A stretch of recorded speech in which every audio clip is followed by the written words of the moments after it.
Welcome back to the Rheumatoid Solutions podcast. My guest today is in Sweden, originally from Estonia, but she's studying in Sweden and she's been a long term user of the Patterson program. She's part of our coaching and she's done great.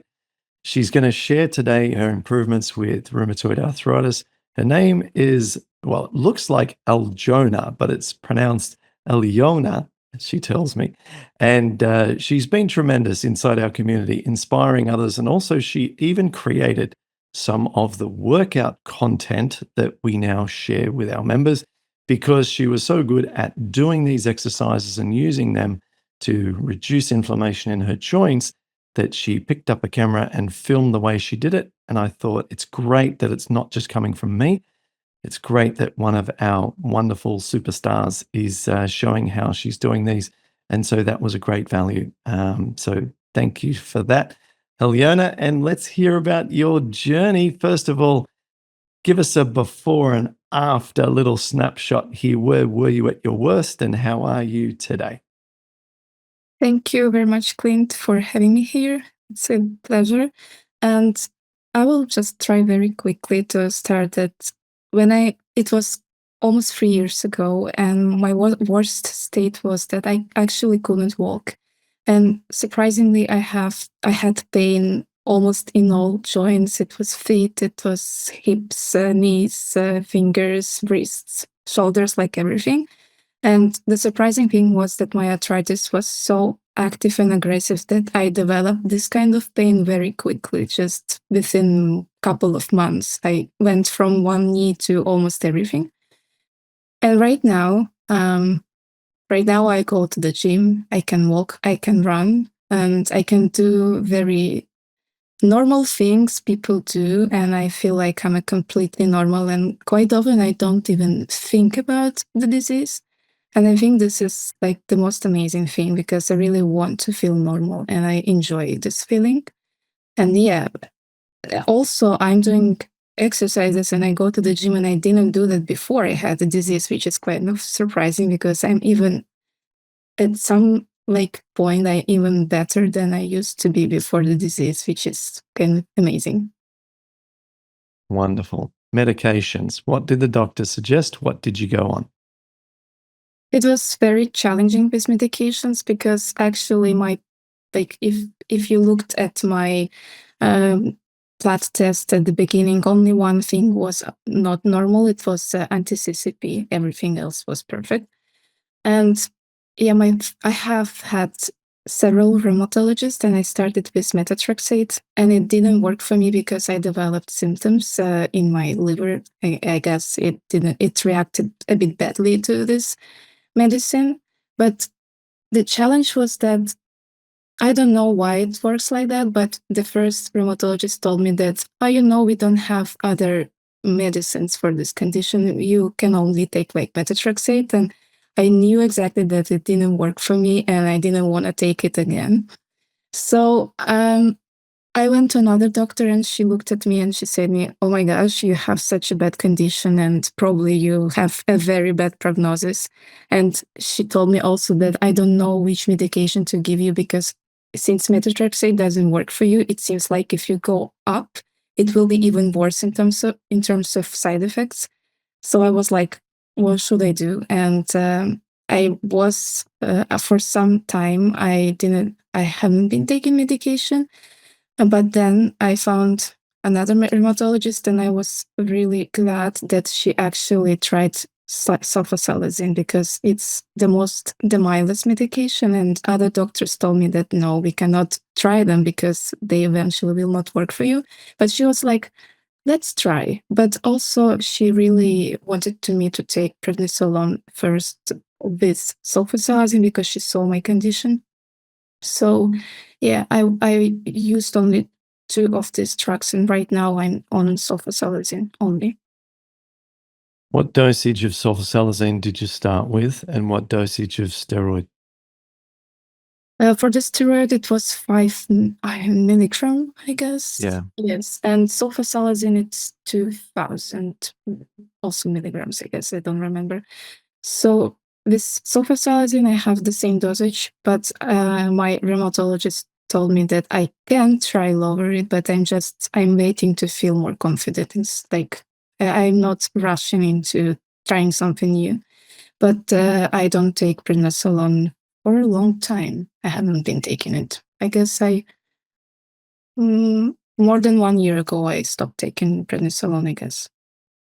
So What else were you doing to help bring the symptoms under control? And how do you know that the stuff that you did on your own benefited you and it just wasn't the sulfasalazine and the steroid? I'm pretty sure that it's not the medicine that makes me feel better only. I guess it's helping, but it's definitely not the only thing because first of all, my rheumatologist is quite surprised because when she gave me sulfasalazine, she told me that actually eventually people change medications later and they start taking something more serious and more like I don't want to say serious, but something stronger. So still I'm taking just sulfasalazine and she's kind of always pretty pleased with how I'm doing.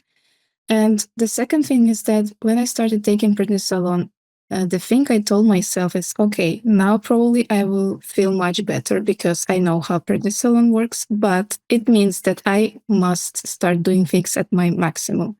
So before I couldn't do exercise just because it was very painful. If I did, it was just tiny bit.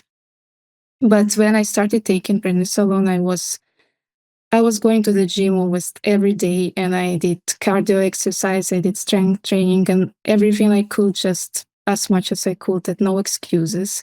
And I knew that I need that to eventually stop taking prednisolone. I know it's hard, but I knew that I have to build this kind of basis to be confident to take it off later. So I think that everything I did in terms of diet, and I followed um, baseline for a long time, like kind of baseline and maybe the next stage together for a long time, just to make sure I don't try risky things before I try to go off the prednisolone. So I think these things work like 100%, I'm sure, in this. Right. You mentioned baseline. You're referring to the eating plan. At what point did you introduce the dietary changes, the exercise relative to the drugs? Yeah, in terms of diet, as I told you, I tried to be very careful with introducing new things. So basically, when I started, like, I think when I completely got off prednisolone, I started trying things more confidently because I knew that I need a wider variety of diet, and it's actually beneficial if you take more different kinds of foods. So if before I maybe had just a little bit of nuts or something, just very little bit, now I'm more confident with eating a wider variety of such things or seeds. And like even right now, I can eat also tahini or something like that. So I'm not restricting myself only to, you know, like quinoa and sweet potatoes. I can try like different things. And I like fruit. I think fruit has been really amazing because I forgot to mention papaya. Papaya was just like, even before I started taking medications, when I tried papaya, it was like, wow, because next day I already had like less symptoms. It was tricky because I didn't take medications, not always like that, but I felt like papaya and fruit in general works very well. So more fruits, more nuts, different kinds of vegetables, potatoes. And in terms of exercise, I guess the most vulnerable body parts are wrists for me. So slowly, when I started to feel better, I just tried to increase weights I used and tried different exercises. And right now, I think that I'm doing very great in terms of my wrists, so I can do even more things. Amazing. Let's talk more about that in a second. Have you seen C-reactive protein and sed rate markers throughout this journey, and how have they shifted? I would say they shifted much because the highest I had C-reactive protein was 45. It was almost 2 years ago, I guess. And right now it's below 2 consistently. I haven't. I I couldn't get it below 1, but maybe eventually later I will. I'm trying. I guess I have a kind of bit severe condition. I used to have severe condition, and I guess it just will take more time. But it's consistently has been 2 or less than 2, and one's close to 1 as well. And the second, I forgot how to call it, sedimentation rate. Yep. Yes, it was. It's always below 2, Fantastic.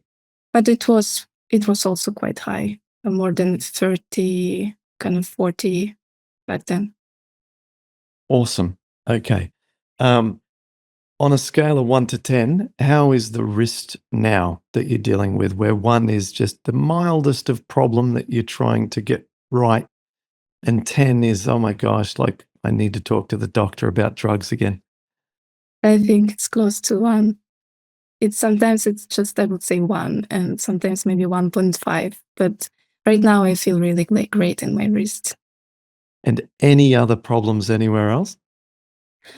I think, which is sometimes like confusing. Sometimes I get a little bit of pain, but not even in joints, in my tendons. I feel like sometimes I have kind of tendonitis, and I guess it can be from exercise, or maybe I'm doing something wrong. And also with joints, I have noticed if I did something not very like well in terms of exercise, sometimes I get this mild joint pain. But if I try to rest from this type of exercise, it gets better. So yeah. Awesome. And with your current sort of direction that things are going, where do you think you'll be able to get to with the wrist and with that bit of tendonitis and with the medication? How do you feel that it's tracking? I feel like this wrist, I'm happy seeing such a progress because I can do so many things at the gym I couldn't do before, and it's much stronger. So I can lift dumbbells without pain, and it's much more flexible than it used to be. So I can even, for a little period, for a small period of time, to be in the plank when I stay like this. I couldn't do that before. I can. It's not like super flexible, but I can do this sometimes. So I think it's amazing, and I believe it will get better with time because I usually tell myself that it will take time. Just don't worry because it's a long process. It's not happening overnight. So, and tendonitis, I will look how I'm doing because today my husband will bring me my infrared lamp, and I will try like also doing with this and see how I react to that. And I will see, maybe I need more rest and not doing with this hand for some time something. So yeah, Where do you get the tendonitis? here in this part. So sometimes it's just finger, and it can be just from pressure because sometimes I can get pressure here. But in general, it's, yeah. During the day, I don't feel it, but usually it's morning when I feel it the most after not moving it. Got it. Okay. I've got about 8 things here that you've mentioned that we'll touch upon and go into more detail and I'll comment on and give feedback on in a minute. Where do you want to get to? What's your I know I asked you what direction you think you're going. What's your big goal? Are you planning Um, to come off the medication one day entirely if your symptoms and your sed rate and C-reactive protein all continue to look amazing? Um, what do you want to do? Like, what's the big picture here, and what are you striving for? yeah, I wouldn't say that my goal is necessarily to get rid of medication because this was a mistake for me in the past because it was my goal and I was all I need to like get rid of medication. It made things much more difficult for me. And my goal is just to be healthy and to thrive on what I'm doing now and to be consistent with this lifestyle, to have all things I'm doing now and to enjoy it, like in terms of diet. and exercise, just really to be consistent with this. And with medication, I will just see if I feel like my CRP is so low that I feel so confident to try lower it down a little bit. I will do that, but I don't think that I can be very confident right now to say where I will be with medication, because it's not my goal right now. My goal is just to be consistent with what I'm doing and feeling better with all these things. But definitely, I don't want to take more medications. This is for sure. Right. So your goal on medications is at the very maximum to do what you're doing. If everything falls into place and you continue to exhibit control over your symptoms with what you're doing with your lifestyle. Yep. Yeah. And I trust my rheumatologist, and I know she has already suggested trying lowering if I want. I don't have to, but if I want, so for example, by one tablet or something like that, one pill. So I will see, because I feel like she can be also supportive in terms of this. Maybe not completely, but as much as I can. Amazing. Okay, let me summarize here so I understand, because you've had a dramatic turnaround here. 45 as a C reactive protein down to 2 milligrams per liter. You had it all over your body in all those different joints. You tried methotrexate, this didn't work. You've shifted to sulfasalazine. Sulfasalazine, I'll come back to that in a second. And then you were on 5 milligram of steroids. Some people get stuck on steroids for years and years. Often it's used as a bridge, as they call it, to allow some of these disease modifying drugs to work, which can take weeks, if not months. Sometimes things like sulfasalazine and methotrexate, especially hydroxychloroquine, can take, 10, 12 weeks. And so you've then embraced the Patterson program in parallel or with all of the exercise aspects to it. You've just embraced it from start to finish, managed to get off your steroid completely, and stayed on the same dose of the sulfasalazine, with now your rheumatologist saying that if you want to try and taper off that, you can. But because you're very wise and you've got a lot of information, we've been communicating regularly for the past 2 years together, and in our community and doing wonderful things and sharing and stuff. You know that exactly what you said. The goal is not to get off meds. The goal is maximum health and therefore minimum symptoms. And with minimum symptoms, that's when we are open to discussions around lowering meds and taking the fewest possible supplements and requiring the less interventions of all kinds. So absolutely phenomenal. Like, to listen to you tell that story, it cannot be anything other than inspiring and uplifting to people with this condition. Um, Sulfasalazine is not a common drug to go on. So methotrexate's the 90% of people with RA take methotrexate at some point in their disease journey. Sulfasalazine is often used only as the backup, just it's like in your case, where the first primary treatment doesn't work and then sulfasalazine is second. My rheumatologist describes it as an old drug that no one uses anymore. Sulfasalazine, an old drug that no one uses anymore. Okay. So it does have a small antibiotic component, which can actually slightly positively impact the microbiome, surprisingly. So its mechanism of action is still a little bit unknown. So you are doing ridiculously well, having so many symptoms to begin with and such high C reactive protein, to be taking this quite uncommon, not very frequently administered drug without any steroid and with just a 1 out of 10 wrist pain. I mean, come on, you're kidding me. Okay. So this is why I wanted to get you on the show. Next thing, papaya. What an incredible fruit. When my wife and I were in Hawaii on our honeymoon, I ate papaya every single day with my meals, and discovered after 3 weeks of wonderful honeymooning, although I'd had to do Bikram for about 3 hours a day to walk, I was able to tolerate so many more foods.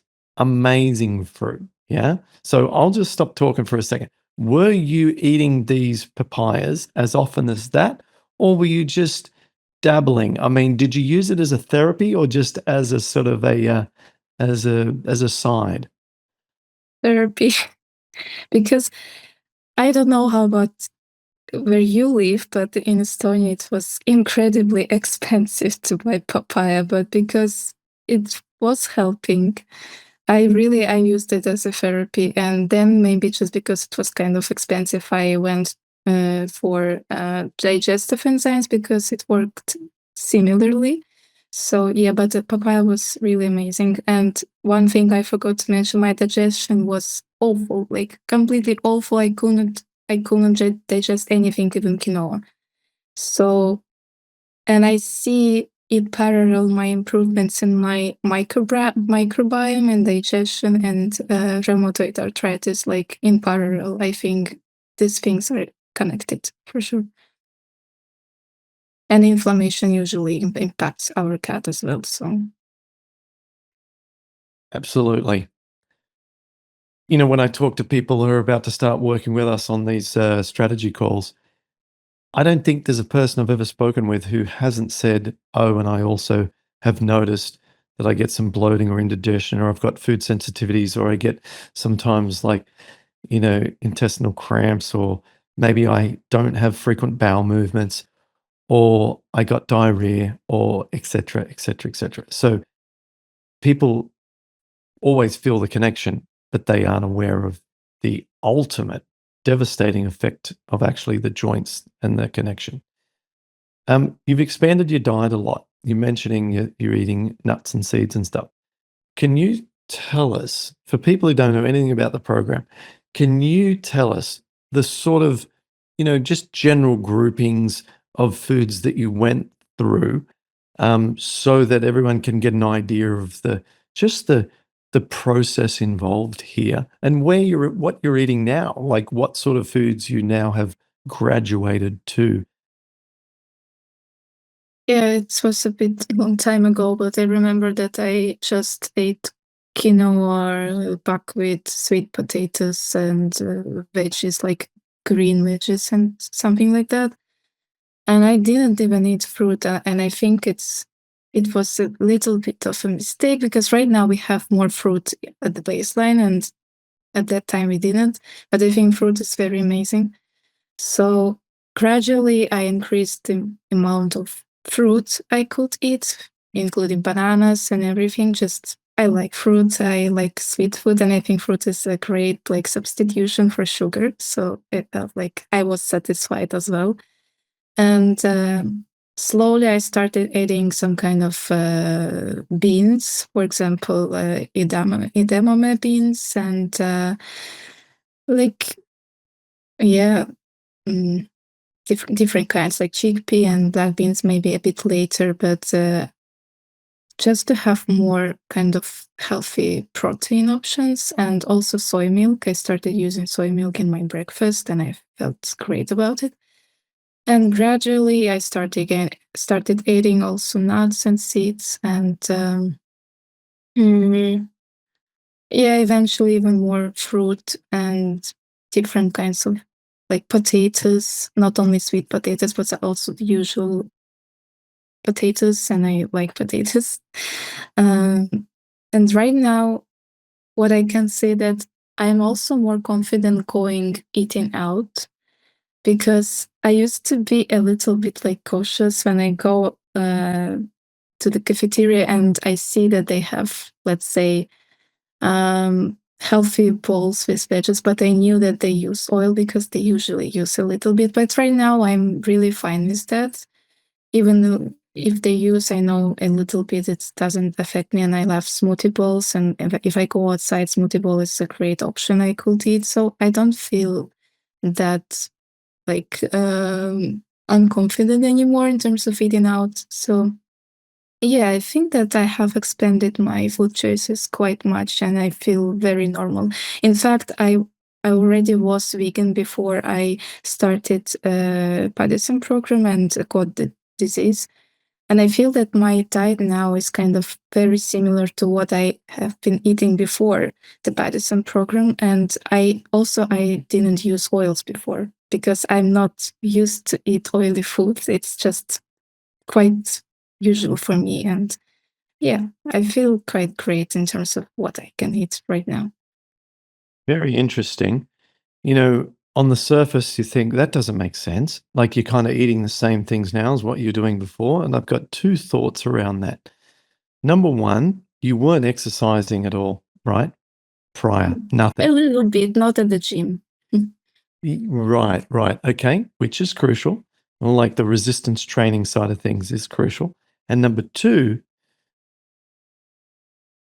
even when people are with a starting point where the diet looks good, I still take people through that 6 to 8 week process that it now is to restore all of the microbes that we need to produce the short chain fatty acids in the bowel and to rebuild the diversity and put back into the diet, or to ensure that is in the diet, all the different types of the prebiotic fibers. So the beta glucans and the fructooligosaccharides and the resistant starches and so forth, so that we get that all in there.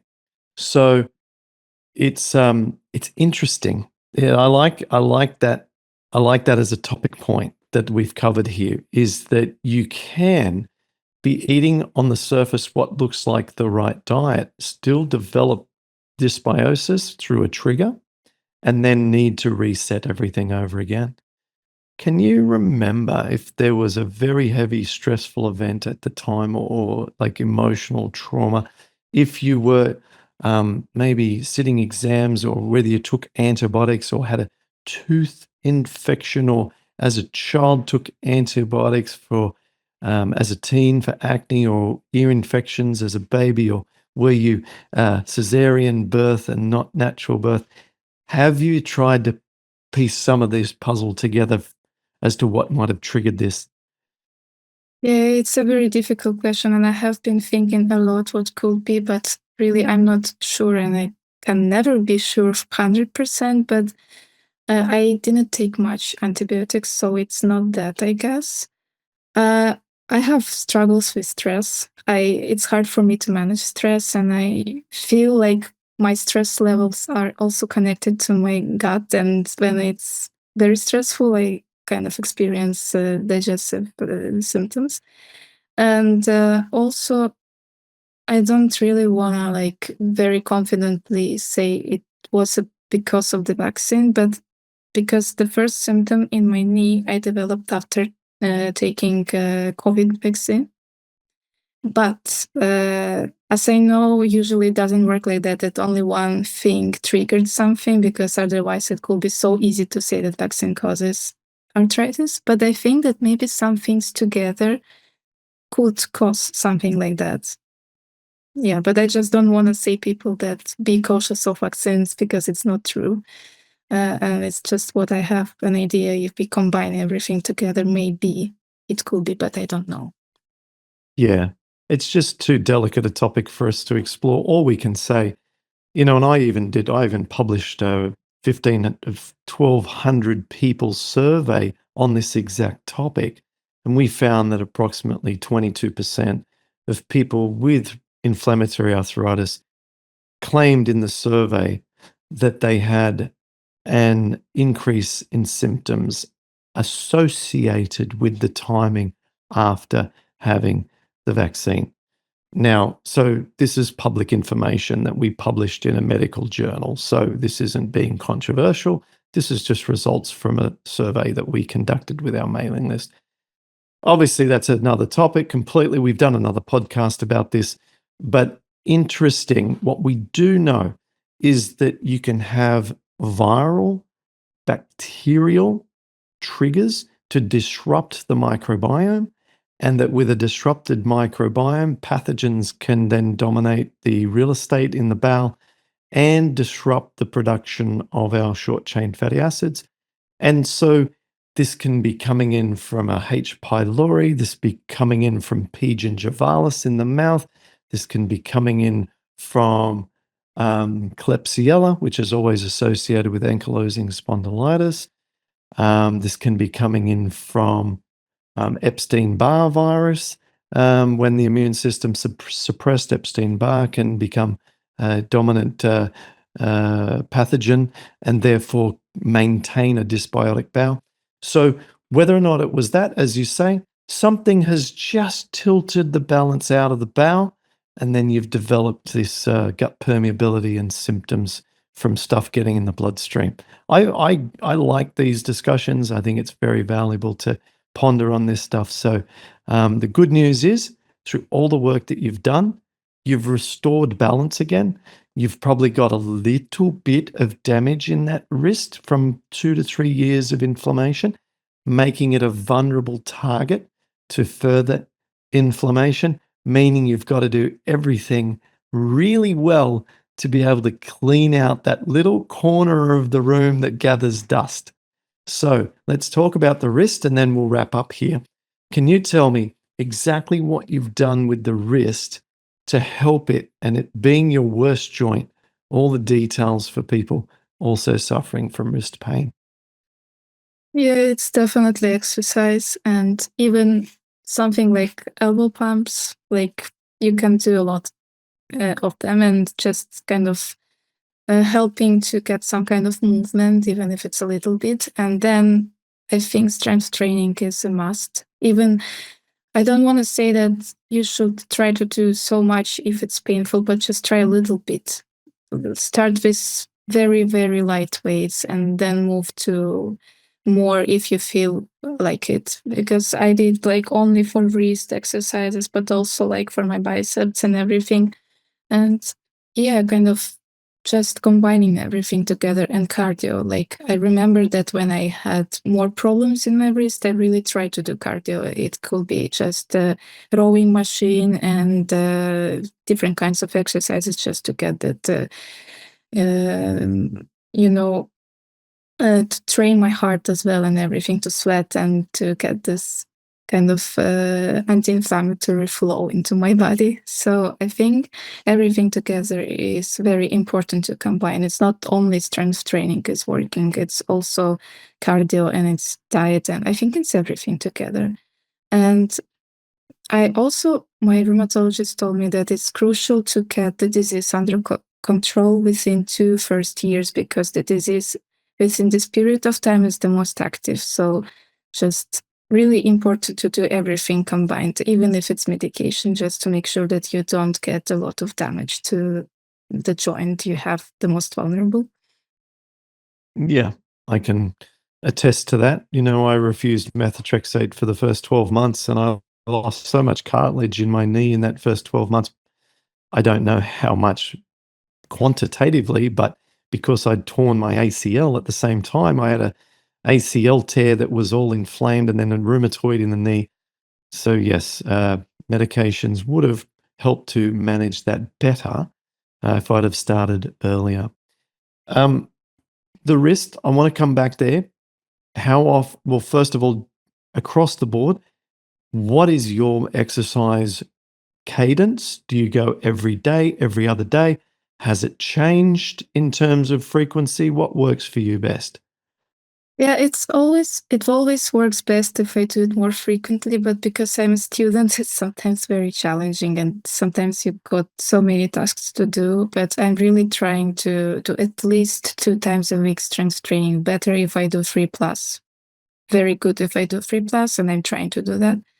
So definitely. And now I'm trying to incorporate more cardio as well because I'm the type of person who a little bit hates cardio. It's sometimes very hard, but I know it's very beneficial, so I need to do that. And what I'm trying to use, like Sweden is a nice place in terms of this because you can rent a bike just for 20 kind of euros per year and you can use bike. Yes, it's so cheap, right? You can rent a bike, which is like just for 1 hour. I live in Malmö, so you can use the thing like Malmö by bike and you can just rent it. And you can go to school. For example, I have kind of 3 kilometers to my place where I study.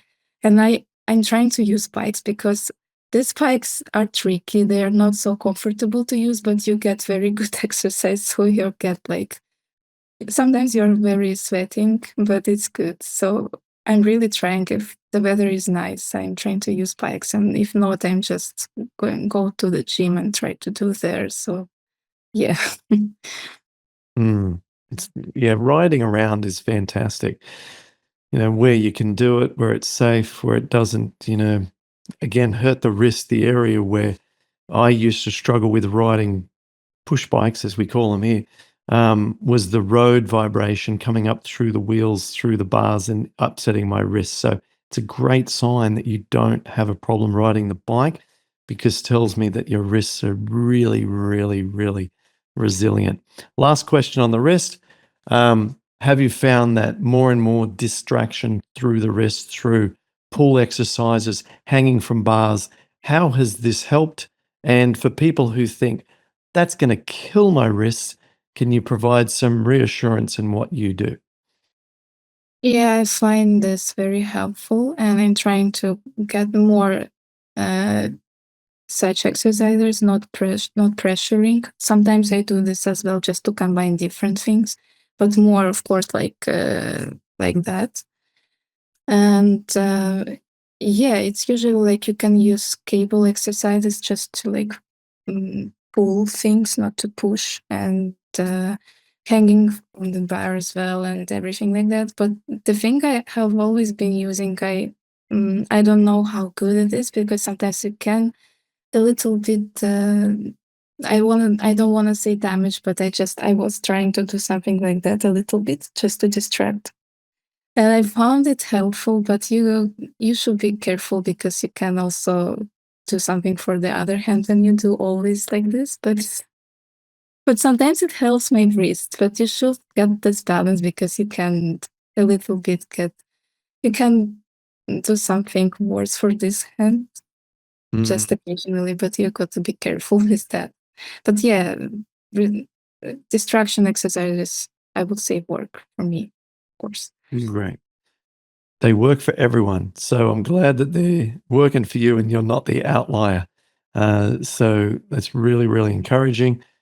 Um, and I wanted to say, have you ever tried pressure therapy into the palm to use the opposite thumb to try and press into those areas that hurt in your palm? And that might be able to provide some relief. And what you can even do is put the back of your hand against a table, something firm, and then use your elbow, the other elbow, to massage into your palm, which may help relieve some of that tendonitis. So give that a try. And that's something you and I can talk about over the coming weeks inside the coaching portal and find out if that helps you. Thank you so much, Aljona, for sharing your update. You and I spoke before this, and you said, but I want to do this once I'm absolutely perfect. And I said, look, this is the real world. We're always working on something. And why would we delay several months a story that's going to uplift and inspire people right now? And the message is not going to be much different, whether or not you've got a 1 out of 10 wrist pain or a 0. So thank you for coming on and sharing your lessons that you've learned. I really appreciate it. Thank you very much. It was a pleasure, and you are right. Like we have to be real and not perfect.